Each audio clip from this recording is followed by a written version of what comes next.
नमस्कार दोस्तों, स्वागत है आपका हमारे इस चैनल धूप धुनुची आरती में। दोस्तों, आप में से कई लोग जो है धूप नैवेद्यम जो है वो आप लोगों ने शुरू किए हैं और आप लोगों का ये सवाल है कि धूप नैवेद्यम अगर हम घर पे कर रहे हैं तो धूप नैवेद्यम में हमें कौन-कौन सी चीज़ें जो है वो हम नित्य इस्तेमाल कर सकते हैं। यानी कि बहुत आसान तरीके से जो है अगर हम धूप नैवेद्यम भगवान को प्रदान करना चाहते हैं तो उसमें किन-किन द्रव्यों का जो है वो हमें इस्तेमाल करना ही चाहिए। तो देखिए, धूप जो है पहली बात तो वो अपने आप में ही एक औषधि होता है, तो आप औषधि नैवेद्य जो है वो भगवान को आप प्रदान कर ही रहे हैं। तो उसमें आप जैसे राल, गुग्गुल, चंदन, कपूर ये सब कुछ आप इस्तेमाल कर सकते हैं। ख़ासकर राल और गुग्गुल जो है वो आप इस्तेमाल कर ही सकते हैं, क्योंकि मतलब राल और गुग्गुल जो है वो आपको इस्तेमाल करना ही चाहिए, क्योंकि राल और गुग्गुल बहुत आसानी से मिल जाता है। मैं राल के बारे में जब भी कहता हूँ वो धुना होता है जो पीले पीत साल रस कहा गया है इसे। ये कभी भी जो है वो लोबान नहीं है, ये जो है ये धुना है। धुना आजकल आपको ऑनलाइन में भी मिल जाएगा। बहुत सारे लोग मुझे कहते हैं कि धुना जो है उनके तरफ नहीं मिलता है। आपके वहाँ पर शायद जो पूजा सामग्री भंडार है वहाँ पर उतना ज़्यादा उपलब्ध ना भी हो सकता है। मैंने दिल्ली में देखा है ये प्रॉब्लम होता है कि ऑर्डर देना पड़ता है पहले से, तभी जो है वो मिलता है। पर आजकल ऑनलाइन में आपको मिल जाएगा। ऑनलाइन में कई कंपनियों के आपके जो है पूरा पैक धुना मिल जाएगा और अच्छा होता है वो। उसके साथ साथ आपको गोटा धुना आदि दूसरे प्रकार की भी आपको मिल जाएगा। ऑनलाइन में आपको सर्च करना होगा। आप अगर करना चाहते हैं कोई विधि आदि अगर आप करना चाहते हैं तो उसके लिए जिन वस्तु की जुगाड़ करना होता है तो वो आपको जो है ना थोड़ा खोजना पड़ेगा। देखिए, बहुत सारे लोग कहेंगे कि ये आसानी से नहीं मिलता। आसानी से ही अगर मिल जाए तो उस चीज़ को करने में जो है आनंद कैसा। आप पहले आपको थोड़ी समस्या होगी। हो सकता है कि पहले थोड़ा ढूँढने में या फिर उसकी व्यवस्था करने में थोड़ा समस्या हो, पर बाद में ये चीज़ जब अभ्यास में हो जाता है ना, तब कोई समस्या नहीं होता। पहले जब जो है अमेज़न आया, फ्लिपकार्ट, ये सब कुछ जो कुछ भी आए, लोग उसमें खरीदारी करने से थोड़ा डरते थे, खरीदारी नहीं कर पाते थे। सोचते थे कि इसमें शायद फ्रॉड होगा या फिर इसमें जो है जो हम खरीदेंगे वो सही नहीं होगा, ये होगा, वो होगा। हाँ, अब भी शायद 10% शायद इस प्रकार का होता है, पर 90% जो है वो अब पूरी तरीके से जो है ना हम इसके साथ जो है अभ्यास में आ चुके हैं। तो उसी प्रकार से पहले आपको थोड़ा मेहनत करना ही पड़ेगा, उसके बाद वही चीज़ जो है देखिएगा आपके अभ्यास में आ जाएगा दोस्तों। तो धुना आदि जो है, धुना और अच्छे गूगल जो है वो आपको ऑनलाइन भी मिल जाएगा, थोड़ा-सा आपको बस ढूँढना है। तो धूप गूगल जो है, यानी कि धुना गूगल जो है वो औषधि होता है, तो ये आपको तो देना ही है।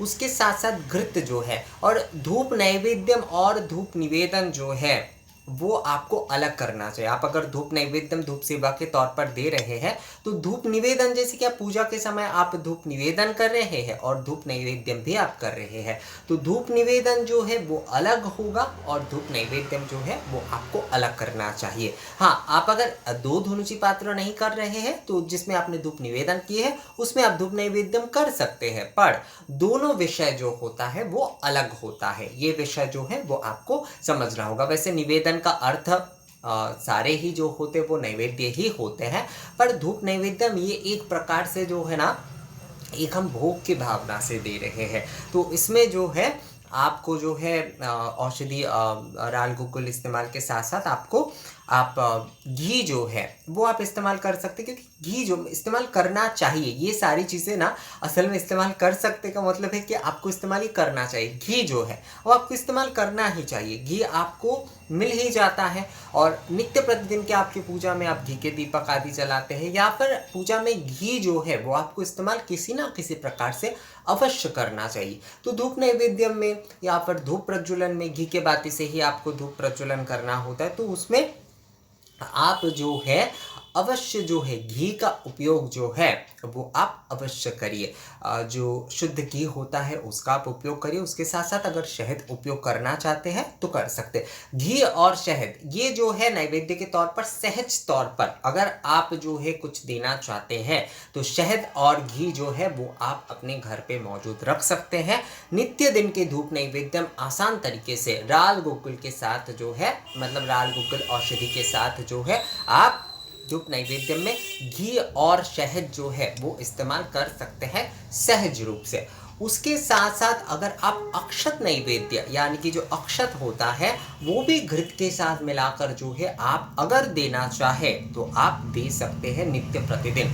मैंने सहज तौर पर आप लोगों को बताया कि घी और शहद जो है सहज तौर पर आप जो है नित्य प्रतिदिन इस्तेमाल कर सकते हैं।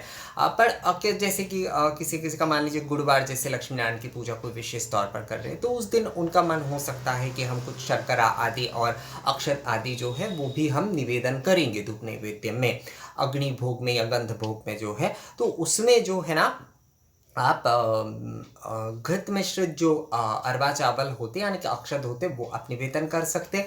गुड़ के बताशे आदि जो है वो आप निवेदन कर सकते हैं। गुड़ भी निवेदन कर ही सकते हैं आप, गुड़ के बताशे आदि भी दे सकते हैं और मिश्री जो है वो भी आप दे सकते हैं। चीनी जो है इसमें नहीं दिया जाता। बहुत सारे लोगों ने मुझे कहा था कि क्या चीनी दे सकते हैं, नहीं। आपको गुड़, घी, गुड़ बताशा या फिर घी के साथ जो है मतलब घी के साथ घी बतासा, घी गुड़ और घी जो शर्करा यानी कि जो मिश्री होते हैं उसका आप इस्तेमाल कर सकते हैं। इसके साथ साथ अगर सूखे नारियल आप जो है इस्तेमाल करना चाहते हैं अष्टमी के दिन, पूर्णिमा आदि के दिन, तो उसमें भी आप कर सकते हैं। मैं ये नित्य बता रहा हूँ यानी कि हर महीने या हर दिन जो है आप इन सारी चीज़ों को कर सकते हैं। इन सारी द्रव्यों का उपयोग करके जो है ना आप धूप नैवेद्यम प्रदान कर सकते हैं भगवान को। इस प्रकार से जो है धूप नैवेद्यम आप दे सकते हैं। घी जो है वो कॉमन रूप से होगा, राल गुगुल जो है वो कॉमन रूप से होगा। आप उसमें षडंग अष्टांग धूप का भी प्रयोग कर सकते हैं, पर राल गुगुल जो है वो कॉमन रहेगा, घी जो है वो कॉमन रहेगा। उसके साथ साथ शहद जो है आप इस्तेमाल करना चाहे तो कर सकते हैं। और उसके साथ साथ विशेष दिन में या विशेष जो दिन होगा उसमें आप जो है घी के साथ अक्षत नैवेद्य, घी के साथ गुड़, घी के साथ बताशा, गुड़ या फिर जो मिश्री है उसका और सूखे वाले जो नारियल होते हैं उसका भी आप इस्तेमाल कर सकते हैं। भगवान असल में जो हमारे भोग आदि हम जो कुछ भी चढ़ाते हैं धूप के माध्यम से, गंध के माध्यम से, जो कुछ भी हम मतलब अग्नि और गंध भोग के माध्यम से हम भगवान को जो कुछ भी देते हैं, भगवान प्रत्यक्ष रूप से उस नैवेद्य को जो है ना वो ग्रहण कर लेते हैं। हम धूप भी जैसे नॉर्मली हम जब धूप निवेदन कर रहे हैं, दीप के पहले जो धूप हम निवेदन कर रहे हैं, तो वो भी एक प्रकार से गंध जो है वो भी भगवान एक प्रकार से नैवेद्य के तौर पर ही लेते हैं।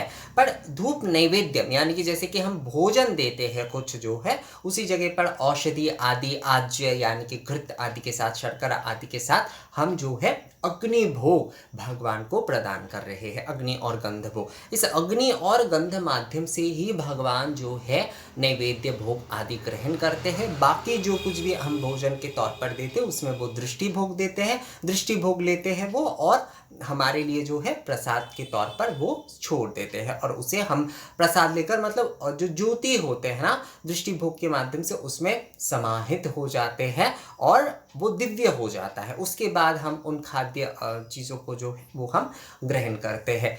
इन सारी चीज़ों में भी बहुत सारे लोगों का, आप लोगों का ये सवाल होता है कि हम प्रसाद कैसे लें। तो देखिए जैसे कि आप गुड़, घी या फिर घृत जो है, शहद जो है, ये सब कुछ जब आप दे रहे हैं तो गुड़ घी मान लीजिए आपने दे दिए, तो जो गुड़ आपका बच गया थोड़ा सा, यही विधि होता है, जो थोड़ा सा बच जाता है, बताशा, थोड़ा सा अक्षत जो है वो बच गया, थोड़ा सा घी जो है वो बच गया, वो आप जो है अब पंचामृत के मतलब दूध आदि में मिलाकर जो है सभी को प्रसाद के तौर पर दे सकते हैं। या फिर कई लोगों के अलग जो व्यवस्था होती है तो उस घी के माध्यम से जो है आप अगर भोग के कुछ मतलब सभी के लिए कुछ हलवा आदि बनाना चाहते हैं तो वो भी बना सकते, उसमें समस्या नहीं है। पर हाँ, वो हलवा अगर आप बना रहे तो पूरे शुद्ध बर्तन आदि में ही आपको बनाना है। ऐसा नहीं है कि आपने किसी भी बर्तन आदि में बना दिया, उसमें शुद्धता का ध्यान अवश्य रखिएगा। तो प्रसाद आप इस तरह से ले सकते हैं। जो नित्य धूप नैवेद्यम आदि आप प्रदान करेंगे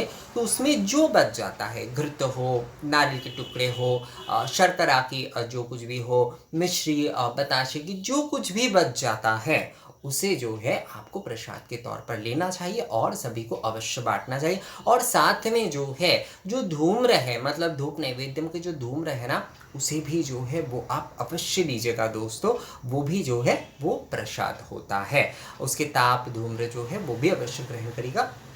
मतलब धुएँ जो है जो हम धूप नैवेद्यम के जो सुंदर जो धुएँ होते हैं उसे भी प्रसाद के तौर पर आप अवश्य ग्रहण करिएगा। तो नित्य धूप नैवेद्यम आप इन द्रव्यों से जो है बहुत ही साधारण तौर पर बहुत ही सरलता से जो है सहजता से जो है इन सारी चीज़ों की व्यवस्था करके आप कर सकते हैं। आप सहज और सरल एकदम अगर करना चाहते हैं तो जैसे मैंने आपको बताया कि राल गुग्गुल के साथ जो है आप घृत और शहद जो है वो आप नित्य दीजिए। ये एकदम सहज और सरल है। घृत आप एक बड़े वाला और शहद जो है वो आप बड़े वाला ले लीजिए और उसका इस्तेमाल आप नित्य कर पाएंगे। विशेष दिनों में जैसे कि मैंने जिस प्रकार से बताया उस प्रकार से आप व्यवस्था कर सकते हैं। तो नित्य जो धूप नैवेद्य में आप क्या देंगे और क्या किस प्रकार से देंगे इसके बारे में ये वीडियो था। ये वीडियो आप लोगों को कैसा लगा मुझे कमेंट्स करके ज़रूर बताइएगा। आप लोग मेल भी मुझे कर सकते हैं दोस्तों। तो मिलते हैं आपसे नए वीडियो में, तब तक के लिए नमस्कार।